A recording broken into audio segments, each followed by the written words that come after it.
Ladies and gentlemen, welcome to round 3 of Pro Play Tour Las Vegas. I'm Alex Simo, joined by Mr. Joseph Rothschild. We are back, and we got another good match for you guys. So I saw this at the top tables of last round since we finished so quickly. It is Burning Abyss, one of everyone's favorite timeless classics. It is playing Orcust, but it's a very small Orcust package because obviously it's splashable. I didn't see who was playing Orcust when I first saw it, but I'm like, Burning Abyss, I'm down to watch some Burning Abyss. Yeah, for sure. The deck that never dies, you know, thematic for Dante reasons. Yeah. His opponent is an individual playing True Draco, Yes. a similarly styled deck that's been around for, what, like 3 years now? Yeah. And playable in some capacity for the majority of the time, at least in rogue status. We actually got a chance to talk to Luke real quick. He said he threw together this deck in 15 minutes, and after round 2, had to come up to the front desk to make sure he had sided out correctly. He was like, where's my deck list? I need to see what's in the board and what's in the main. But so he's 2-0. No, so he's a great player. Yeah, he is. And that's what I like to see. Good players playing decks well. Again, there's so many just like killer players in this field. You know, some of them are moving their way to the top table. Some of them are X1 actually already. So you give some of them, there's so many they've actually been like having to play each other. And unfortunately, you know, we can't feature every match, but we're going to get plenty of that for Top Cut, I'm sure, because we still have 9 more rounds after this. Oh, but boy. let's not delay any further and get straight into this round 3 feature match. So I think we have the signal. There's the handshake. Gotta love the friendliness. And let's see what we got. This is an interesting one. BA versus Draco. So it's, I would have to, of course, Seka immediately. I would have to, of course, give the advantage to the Burning Abyss player because a lot of True Draco's power lies in flexing their spells and traps in order to destroy their opponent's spells and traps, as well as their monsters. BA doesn't have any spells and traps, and its monsters don't care if they're destroyed. So I can't imagine that they'll be able to flex that half of the deck, and without it, you're just playing a kind of subpar control deck versus a deck that's just won the die roll. So we're going to see a start of Mathematician here. So you got to love it. And Luke just chuckling, okay. Because he's probably thinking, okay, Mathematician, like, is this Orcust? Like, is that what's about to happen here? But we're going to send a glow-up bulb. Uh-oh, something's up. And Luke kind of looks at his hand and goes, okay, I suppose that's fine. Let's see glow-up bulb Millscarm. And so there is the, oh my god. It's Psychic Wielder? It's his friend. It's the Psychic Wielder that is not Psychic Wielder. Ah, yes. Psychic, not Wielder. I think it's Psychic Tracker or Tracer. Yeah, that sounds right. But basically, if you have a level 3, you can special summon it. And there she is, Cherubini. I remember when we didn't get Needle Fiber forever and everyone was very happy. But Cherubini replaces Needle Fiber for a lot of these decks. It's an incredibly powerful card that enables unbelievable link setup and graveyard plays, and you're about to see it in action here. So it's going to send a Fiendish Rhino Warrior off of this Cherubini. And I also have to say, like, if we're going to watch a Orcust variant, I think this might be one of the coolest ones we'll see of the day. Oh, for sure. It plays Orcust just because Dingirsu is an unfair card. The remainder of the deck is just a bunch of really cool heads-up plays. So Rhino's going to go ahead and send Graph. That'll proc Graph to go ahead and special summon from the deck. We're going to go ahead and grab a Seer here. Mm-hmm. And so I can't wait to see where this goes. Remember, too, Needle Fiber is not legal yet. No. Not till March. But, yeah, Thank we're seeing, goodness. like, glow-up bulb plays and things like that just for, like, free link fodder. So the Gub was sent off of Mathematician, which means that Kurt has plans for it. He's going to read Cherubini real quick. Yeah, everything Cherubini does that's relevant is for cost. It's a very Dante card. Do you remember how, like, hyped people were for this initially? Oh, is that a block That's a block dragon. Wait, it's and being discarded to send a defrag dragon? Yes, 4 defrag Wow. dragon to be summoned. I told you this was going to be a good list. Oh, I am already... This is a little too spicy for me. So Block Dragon, of course, is a staple in these kind of graveyard mismatch decks. Oh, fantastic Mill the Gizmek mill. Gizmek. And it's used to banish things like Fiendish Rhino Warrior and the Psychics, I believe, from the graveyard in order to special itself and go into things like Gigantes, which represent unbelievable link material. He is on the Gigantes as well, because obviously we saw the Block Dragon, but I already got to see a glimpse of his deck, and the Gigantes is in there. So we're going to see the Seka's Light now get banished. He's going to shuffle. Oh, there's Gigantes, apparently. Yeah, see ya. I would like to add that to my hand. Yeah, so we're going to shuffle away here. He's going to cut. He gets a fresh draw off of this. Seka's Light, what a card, right? It is. And you know what? I remember when it was released and everyone said, oh, no, it just gives combo decks unbelievable power. I like that through a series of bannings that's proven not to be the case. Instead, it enables cool strategies like this, which I think is an absolute win. And so there go 3 Earths to bring out the boy Block Dragon, and man, this deck is just unbelievable. Like it's unreal. This plays just such a series of cards that you would never imagine combining together, but then it works. Oh, yeah. Right? And Luke is, you know, arguably taking the time to read all these because no, there's so many sentences on this board. You want to make sure you don't forget that, like, Block Dragon, for example, protects your cards. Yeah. Notice how Luke's actually reading out loud. I think that's something that, like, not a lot of players do. It's, I mean, reading one thing, but, you know, players aren't known for it. Reading out loud is just a secondary. I think we're going to see an Appaloosa here, if I had to guess. That'd be what, for a 3? That'd be for 3, yes. Seems good. But no, like, if you have to read out loud when you're reading your cards, like, that's fine. You know, some people are auditory learners, and they recall from memory better when they actually hear it rather than reading it. So. Right. And this is quite interesting from Luke's perspective. I'm sure that Kurt's been winning a bunch of games off of making Appaloosa and then negating several Orcust effects. Luke doesn't really care at all about these monsters. If Kurt goes into just a blind board that's good against Orcust and the like, it's very possible that he sees a Dragonic diagram and thinks, oh no, I've really messed up. So Dante is back on the board. And he's on Fossil Dyna. That's an incredible ad. Have we normal summoned yet? I don't think we have. We summoned Mathematician. Oh, thank goodness. Now, what's hilarious so about this is that of all the decks that Fossil Dyna is good against, Draco is not one of them. Yeah, so Kurt's going into this incredible board that stonewalls the entirety of the metagame, and then Luke is going to go, all right, Card of Demise. So here we go. Chat to the rescue. He's going to special it off of Leviair. Okay, so Glow Up Bulb. It's going to summon itself out. And now we're going to summon the wielder for Gigantes. Yep. So and this is going to be Ebe, right? That is a Sync 5, so potentially.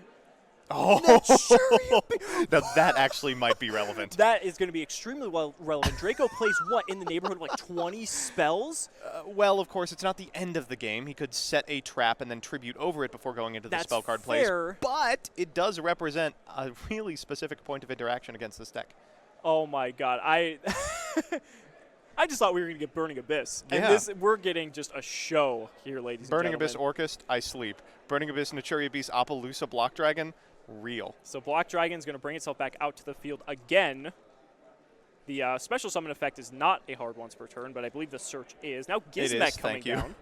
Appreciate that it's once per turn, because otherwise we would be in a world of hurt. And Block Dragon has how many stars again? Wait, is Block Dragon an 8? Wait, is the Orcust half of this No deck just way. awesome? That he hard made Dingirsu. This end board is incredible. We're going to make Dingirsu, Nat Beast, Appaloosa, and Beatrice? And so here comes a Tsuchinoko. Okay, so now we try to get to the Leviair. Or, the Leviair. He's going to roll the 2. What I like about this is now Ding protects the Nat Beast, you know? Like, the worst case scenario for Kurt is that, unfortunately, this Nat Beast goes to the graveyard because of a trap effect. Now that's not going to happen. Oh, my. You see Luke's just, like, smiling. And there's another one of the Psychic Trackers, I believe. Here comes the boy. Leviair. Let's see it. Let's see it. There it is. And now you detach from Leviair. Special summon the fossil. Let's go. Break my board, Zodiac. Okay, here's what you do. Oh, no. Sphere mode. You can't even. That's the only way. Luke is looking at his hand. I'm I would concede if I was I him. would concede as well. Like, I'm trying Your to. opponent obviously thinks you're on some deck that This requires special board summoning. They will not change that. Insane. Oh, it's unbelievable. So Leviair doesn't have any relevant effects at this point, and the Dante is effectively dead weight, but everything else on the field is an unbelievable threat. Okay, a lot of people don't like break my board style decks. Are we okay with this? Yeah. I mean, as long as this isn't like meta or even good in any capacity, I'm completely fine with it. I mean, we don't know how good it is. Kurt is 2-0, so. You know, we featured Block Dragon Orcust, or Block Dragon Burning Abyss previously, though it was a slightly different build. And I gotta say, while I was impressed with it, it didn't convert. This is, oh my god. He's actually gonna try and play through this. All right. Well, we're gonna start with the Naturia Beast, and Luke says, yeah, okay. How on earth are you possibly going to beat this? I kind of agree with you that I think just scooping would have been best because now he knows everything. He knows every single thing that he's on. Does Naturia Beast negate and destroy? Because if it destroys Herod, oh, that doesn't matter though. I was thinking for a second that it traps destroy the monster, so that wouldn't matter. Yeah, especially with the Dingirsu to protect as well. Chat's absolutely correct. This board doesn't die to Super Poly. That's crazy. It's unbelievable. And he says, okay, I'll mill again. Quit activating spells, dude. A lot of one thing that a lot of players mistake is thinking Naturia Beast is once per turn. No, you can just use it forever. Yep, it is infinite. Wow.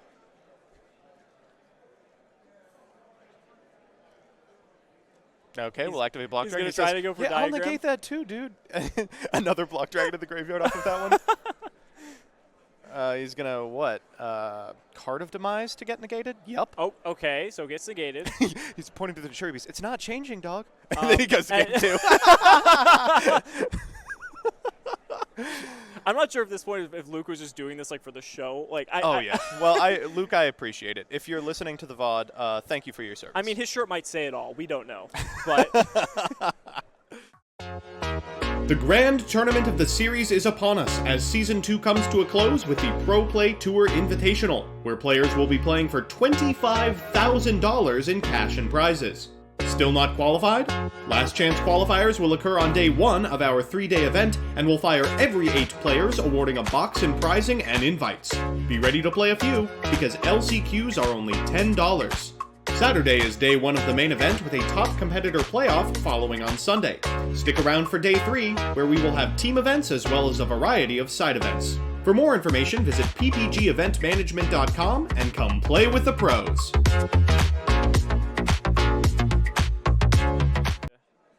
yeah, hopefully things look up for Luke here. Luke could be if Luke can just establish like a normal Draco board with just a Dynamite or a Majesty, and you have like there can be only one very early on, like you were saying, is very effective because again he is playing Burning Abyss. They're all the same type for sure, and that's gonna just really prevent Kurt from being able to progress his game state. So all right, so here comes Duality. Kurt, of course, I don't think is very concerned about.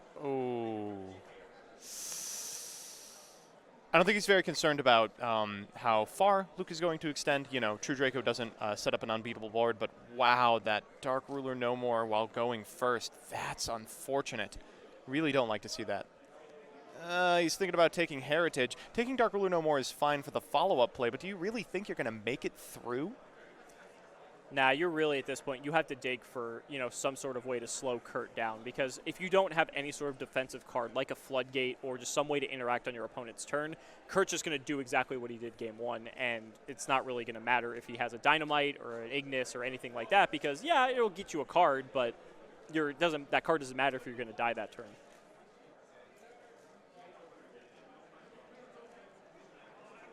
All right, so we're going to activate...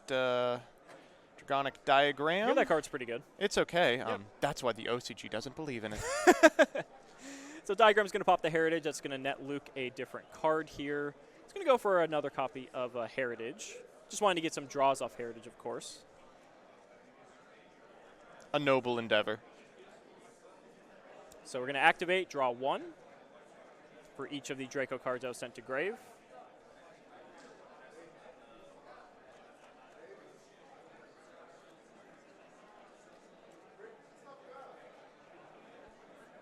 Taking a moment to think here. Okay, going to tribute for the Ignis. Yeah, I mean... it's... and a pass. I mean, True Draco's strength has and continues to be its continued ability to play through multiple pieces of interaction to set up boards that aren't sticky but are good control-style boards complemented by Floodgates. One Ignis in a Dragonic Diagram is hardly enough to survive. To be fair, though, we don't know what else is in Luke's hand. Like, okay, because he sided in Dark Ruler, evidently. Yeah. I mean, I don't think he was main decking Dark Ruler. Yeah, I should hope not. I would hope not, but, like, is it possible that he brought in, like, Nibiru? I don't know. Bringing in hand traps is already kind of hard in True Draco because it relies so heavily on Card of Demise. But I guess this is the the deck for something like Ash or Nibiru. So here comes Mathematician. That kind of started it all last time. Luke is going to trigger Ignis in response. That will allow him to get a True Draco spell. So he's going to go for Disciples here. That's fine, but, doesn't really do a whole lot. It's got to be a very specific series of hand traps in order to get him out of this, or at least allow him to survive. Obviously that turn 1 build was incredible, the Naturia Beast and the Dinkirsu and the Triple Appaloosa. But sometimes the harder part of Burning Abyss Orcust or similar Block Dragon style decks is surviving past the second turn. They have such easy access to Boral Sword that it's almost impossible for them to build a board that doesn't have the option of going into it. So Mathematician is going to send Mecha Phantom Beast Lion. That will create a token. So you got set up for a Link 2 play here. I'm not sure if Mecha Phantom Beast tokens are Link 3. Now, hold up. Are you sure that Needle Fiber isn't out? So Psychic Wielder coming down now. Gotta love free monsters you can special summon. Oh, yeah. I certainly do. Going to go for a Link 2 here. Let's see him. And he's chuckling to himself. I think Luke was like, are you going into it? Yeah. Yep, Cherubini. Wow. And I imagine this deck is also very capable of decaying. I'm not sure how tight your extra deck space is when you're playing stuff like Naturia Beast and Leviair. Yeah, I can't possibly imagine he's got a ton of options outside of stuff like that. You're on, what, we saw about half of the extra. Ding, Dante, I'm sure there's a Beatrice, some number of Cherubini. You've got Naturia Beast, you've got Leviair. I mean, Appaloosa. It's not like you're able to flex into something like a Break Sword or utility monsters. I mean, I feel like you can fit a Boral Sword in here. I don't think that's completely unrealistic. No, yeah, for sure. I think Boral Sword takes priority over a lot of the stuff we saw in the last game. So now we're going to see the copy of Phoenix Rhino get sent. We're going to send Graph, summon Seer. Again, we've seen the Song and Dance before. He did have Nibiru. Wow, incredible knowledge out of Mr. Simo. Wow, fantastic decision to do so. It's really paying off here. I mean, okay, I got to admit, I would not bet a Draco player would be siding in Nibiru, now especially going first. That's out there. Here's the bad part. Seer does get to trigger here. Correct. And it can target Cherubini. However, that's it, I believe. Is there anything else? Well, it depends on whatever the extenders he has in his hand, because as we've seen from Kurt, his deck is like all extenders, considering it's 37 monsters and 3 Sekka's Light. I would consider summoning Nibiru in defense position. I would agree. That would probably be wise so that you don't lose to a Boral Sword Dragon. Oh, no, he's pulling the Earths to the top of the graveyard, and Luke just shakes his head. Does he have like, the Block no, Dragon? Come on, not like this. A Block Dragon would lock it up. You'd be able to go into a 4. The Block Dragon would be in the graveyard for the summon afterwards. You'd have a couple of Gigantes. That would be a Boral Sword kill. And again, not having the Nibiru in defense. I think, did he first play it in defense and then switch it to attack? Oh, I wouldn't know. Ooh. I'm questioning if it was too early to play the Nibiru. Like, I don't think it was. Almost certainly. I think you have to wait for the point where he could make. No, because his board was, he had Seer, the Cherubini, and another monster. So that's Appaloosa. So I think you have to actually Nibiru there. Otherwise, he makes Appaloosa, and then you miss your window. Oh, that's a good point. But wow, getting rid of Seer on a board that includes Cherubini is just so rough. Right. But I mean, again, if you don't do it then, you're not going to have a window to do it whatsoever, unless Kurt isn't going to, put Luke on Nibiru at that point. Oh, and here's the Block Dragon. Things have gone from bad to worse for Luke. Oh, okay. So that's a Gigantes. Okay, so we hit that. So we're going to draw a card off Tsuchinoko. Well, is it possible that Kurt doesn't have the targets necessary to resolve Block Dragon's effect? And second question, does that matter? Potentially. So if what we do here is go into Boral Sword, you just need one. That's it, right? We can attack directly for 45 and 3. That's 75, and then any monster wins the game. Right, which if he can resolve Block Dragon, he should be able to get a monster to win. He has normal summon, but if he gets a Gigantes, he can banish the one in Grave to get that. And I believe Gigantes, if my memory serves, is 1900 attack? Something like that. Or maybe it's 14 or 19. I think the token potentially could have been linked instead of the Block Dragon, so that even if the Block Dragon's effect is ashed, you would have lethal, but that matters so little at this point. This man is on 3 Gigantes. 3 Gigantes. And why wouldn't you be? I mean, if Striker's a deck, I guess. It's a Heavy Storm. If you ever resolve the Heavy Storm effect of Gigantes, you are living in 2020. Well, if Kurt wraps this up, which it looks like he's going to, we can definitely ask him in the post-game interview for sure. So. Oh, ye of little faith. What if the card in Luke's hand is honest? I don't know. What would even do it at this point? Nibiru is a light, but I highly doubt that that's the case. We're going to link off that token, or we're going to link off the token and the Gigantes here. It's going into Phoenix. Interesting. Sure. Going to go ahead and pop the relevant spell on the field. Sighted in Galaxy Cyclone. Just playing around everything at this point. No reason not to wipe your opponent's board at the same time. But I mean, you had game. Oh yeah, I guess he added. No, he still does. Is he just like flexing at this point to summon another Gigantes? Yeah, and he'll that's shake hands. Yep, Luke's gonna go ahead and extend the handshake, and wow, Burning Abyss Orcust combo Sekka's Light. I don't even know what to call that deck at this point. We didn't even see Orcust. We saw one Dingirsu that was Xyz summoned. Like, everything else we saw was just unbelievable graveyard play. There was the Cherubini, there were Mathematicians, there was Naturia Beast, Gigantes, Block Dragon. I mean, what more do you want from a deck than that? Yeah, I mean, that first turn board he was able to assemble, that was just, it could pretty much do it all. I mean, it was out of this world. Yeah, it lost to a rivalry, but I mean, that's assuming anyone's playing that card at this point. But, I mean, incredible, yeah. And I mean Luke, it's rough. Going against that, I don't think any deck was beating that going second. Yeah, that probably turn one not. board. And then the second game, he couldn't get anywhere. He just couldn't establish his Draco. Draco has this issue. Like, this isn't anything new. Yeah. Draco has this insufferable ability to be completely unable to do absolutely anything in terms of high-impact hand traps because it's so reliant on Card of Demise. So either you're not using Card of Demise, and as a result, you're way behind on cards, or you're not using hand traps, and as a result, you're losing. Right, and I really hope Kurt does go far because I would love to see more of this deck, and I think a lot of you guys would as well. I'm going to go ahead and grab Kurt for a post-match interview, so I will be right back. Do not go anywhere.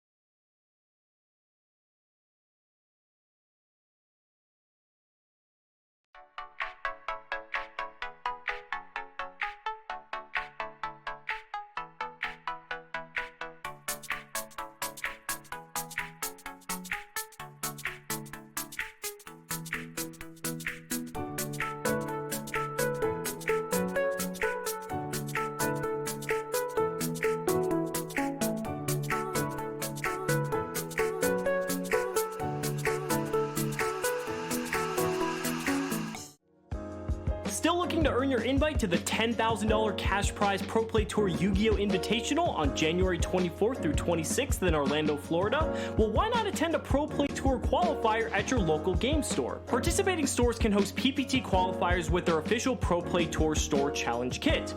Interested in hosting a PPT qualifier of your own? Visit ppgeventmanagement.com to learn how your local game store can qualify to host Pro Play Tour qualifiers today.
The grand tournament of the series is upon us as Season 2 comes to a close with the Pro Play Tour Invitational, where players will be playing for $25,000 in cash and prizes.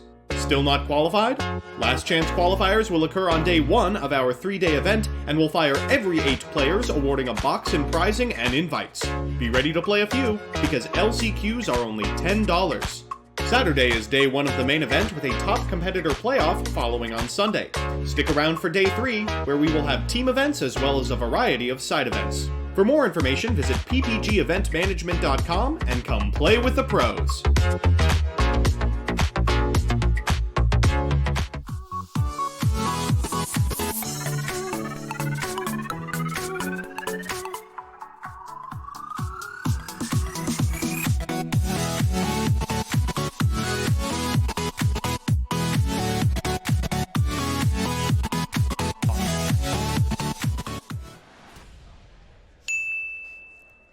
All right, guys, welcome back to Pro Play Tour Vegas with your round 3 winner, Mr. Kurt. How are you doing, Kurt? I'm doing well. How about you, man? Doing awesome. So tell me about that. How'd you feel about that match? It was pretty cut and dry, I would say. Yeah, I mean, once I saw no hand traps, interruption to game 1, I was just like, well, that's that, You're right? like That's that. It's like if you don't get interrupted and you make that board, it's Put your mic down a little bit. Sorry. There you go. That's better. Yeah, it's like very hard to.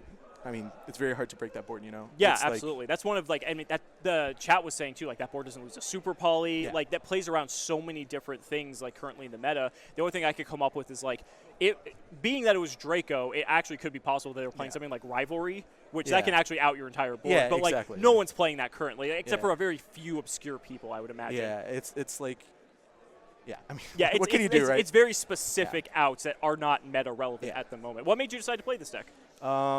I played Grenmaju at Pasadena. I hadn't played in like 4 years. Okay. So it's like 2 weeks of playing before Pasadena. And I did awful.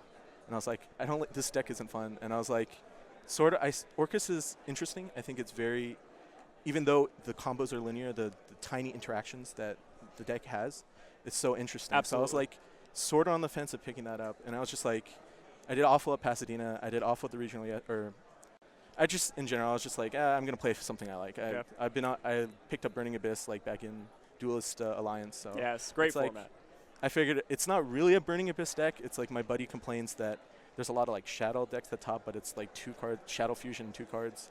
So I feel like sort of similar, even though the key pieces are, luckily with BA, the key pieces are BA because you make the Cherubini Dante with just 2 cards. Correct, yes. I mean, that's like if your Dante gets stopped, that's how you accrue all this advantage. Sure. And now, are you actually playing Orcust? Because we saw you hard make a Dingirsu. Yeah, I'm not playing Orcust. Okay, so you're literally, so it was actually just pure Burning Abyss combo, let's say. Yeah, and it's just the Orcust is just part of the it's chain. just like, so when I was first looking at, I just searched like Rock Burning Abyss on YouTube and just watched every single deck profile and like listen to what people say, because it's like so important when you hear that, like, okay, this card does this or this interaction. And so the Milan player, that's where I learned the Mathematicians and Global play. If you have 2 level 3 extenders, you can go Appaloosa, Nat Beast, and that's the dream board. Yeah, it's basically. nuts based on just 3 cards from your hand. Yeah. You have 2 more to just keep going. Absolutely. So I just watched all of them. Didn't matter if it was like there's some in French and it's like I can understand. It's just like, you know, figuring out what I wanted to play. And a lot of the decks I felt like weren't playing enough level 3 extenders. Like I'd get hands where you can't make that Cherubini Dante, and that's the whole point of the deck. If you can't do that, you're not going to win. Sure. So I was like, I want to be on as many level 3 extenders as possible. Absolutely, and that your deck is just literally nothing but that, and that's why you're on Sekka's Light. So I mean, it's just one card after another just to run your opponent out of resources at that point. Yeah. It was like I was even on like TG Werewolf initially. Oh really? And wow. It was that's like out there. Yeah, it's like. Like I started playing like a long time ago. Sure. I had a 4-year break, so I had some of those like older cards that could, you know, in the catalog and look back. And generally, it's like, so the problem I had with something like Dotscaper, which I noticed a lot of people played, is that even though it's an Earth, it's a level 1, and so sure it makes you curious. Right. It's you don't want to see it in your hand at all, you know. So it's like Defrag Dragon was one. I think I saw it in a pure Burning Abyss deck profile, not any of the Rock BA were playing. I'm like, this card is broken. Right. When we saw you drop that, we're like, that is incredible. Yeah, I mean, the card is nuts. It's like, if you open Tatsunoko or Jackalope, you can just pitch that, and then you have the Cherubini combo without normal summoning. Right. So it's like there's game states where you actually just hard open the Fossil Dyna, and you can, like, my last round, I was considering he had the Orcust Babel with, I think, Harp Nightmare and Gizmek, and I was like tempted to just go Dante, summon Fossil Dyna to stun him, and he only had IP on the field. Wow. So it's Defrag is nuts. Yeah, I think the card is broken. It's crazy. So you're 3-0 now. What are you like wanting to avoid? Like, if there's a deck you don't want to see this weekend, what is it going to be? I just want to play everything. Really? I just want to have fun. I don't like. I topped the sealed YCS San Diego a long time ago. Way back, yeah. And then I topped ARG Anaheim. And so for me, it's just like chill with my buddies. Okay. Have fun. If I don't top, no big deal. Yeah. I had fun. Just like, I think the player base I noticed is like a lot nicer about stuff. Sure.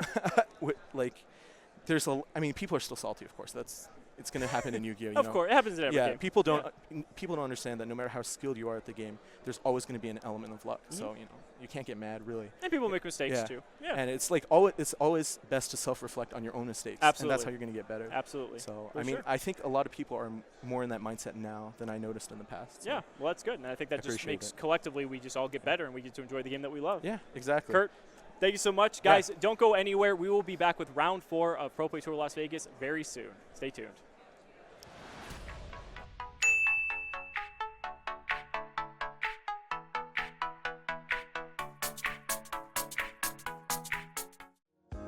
Still looking to earn your invite to the $10,000 cash prize Pro Play Tour YuGiOh Invitational on January 24th through 26th in Orlando, Florida? Well, why not attend a Pro Play Tour qualifier at your local game store? Participating stores can host PPT qualifiers with their official Pro Play Tour Store Challenge Kit.